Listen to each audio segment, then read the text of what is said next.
भारत के लिए और विश्व के अनेक देशों के लिए, हमारी अनेक पीढ़ियों के लिए उपनिवेशवाद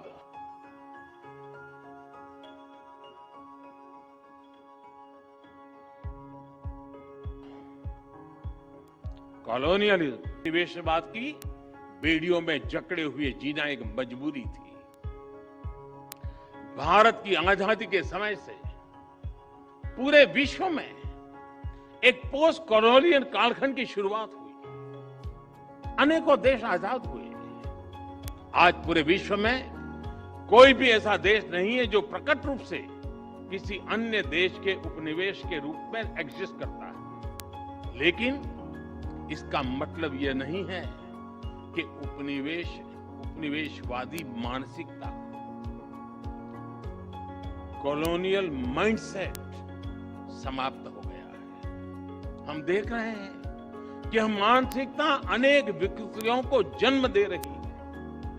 इसका सबसे स्पष्ट उदाहरण हमें विकासशील देशों की विकास यात्राओं में आ रही बाधाओं में दिखाई देता है। जिन साधनों से, जिन मार्गों पर चलते हुए विकसित विश्व आज के मुकाम पर पहुंचा है, आज वही साधन, वही मार्ग विकासशील देशों के लिए बंद करने के लिए प्रयास किए जाते हैं। पिछले दशकों में इसके लिए अलग अलग प्रकार की शब्दावली का जाल रचाया जाता है, लेकिन उद्देश्य एक ही रहा है, विकासशील देशों की प्रगति को रोकना। आजकल हम देखते हैं कि पर्यावरण के विषय को भी इसी काम के लिए हाईजैक करने का प्रयास हो रहा है। कुछ सप्ताह पहले हमने COP26 समिट में इसका जीवंत उदाहरण देखा है।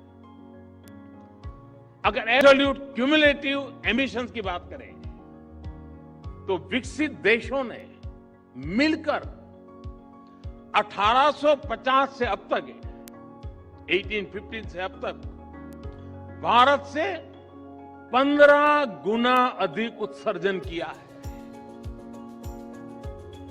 अगर हम पर कैपिटा बेसिस की बात करें तो भी विकसित देशों ने भारत के मुकाबले 15 गुना अधिक उत्सर्जन किया है।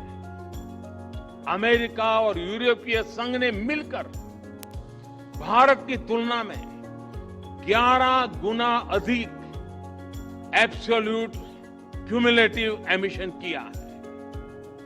इसमें भी पर कैपिटा बेसिस को आधार बनाए तो अमेरिका और यूरोपीय संघ ने भारत की तुलना में 20 गुना अधिक उत्सर्जन किया है।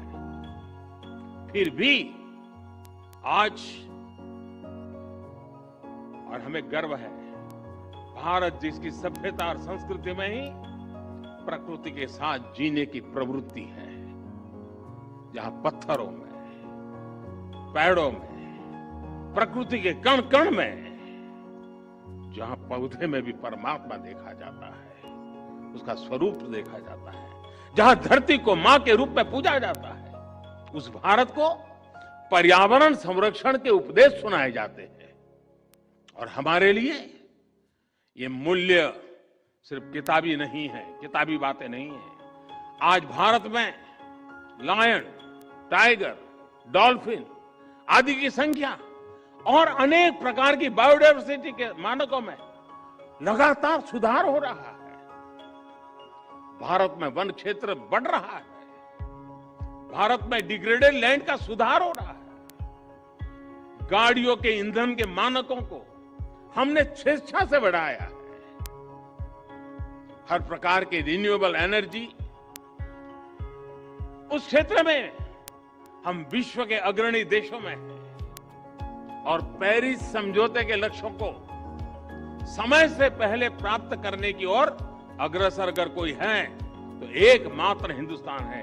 G20 देशों के समूह में अच्छे से अच्छा काम करने वाला कोई देश है, दुनिया ने माना है, वो हिंदुस्तान है।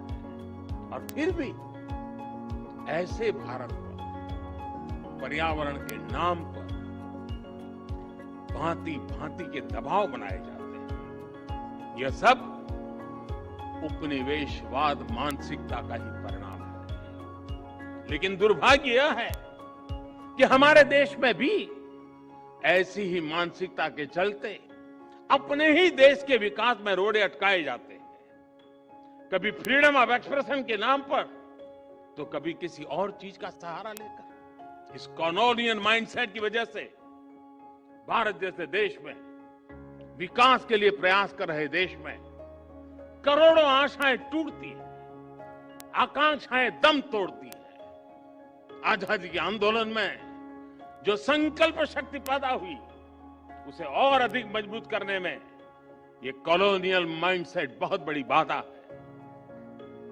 हमें इसे दूर करना ही होगा और इसके लिए हमारी सबसे बड़ी शक्ति, हमारा सबसे बड़ा प्रेरणा स्रोत हमारा संविधान ही है।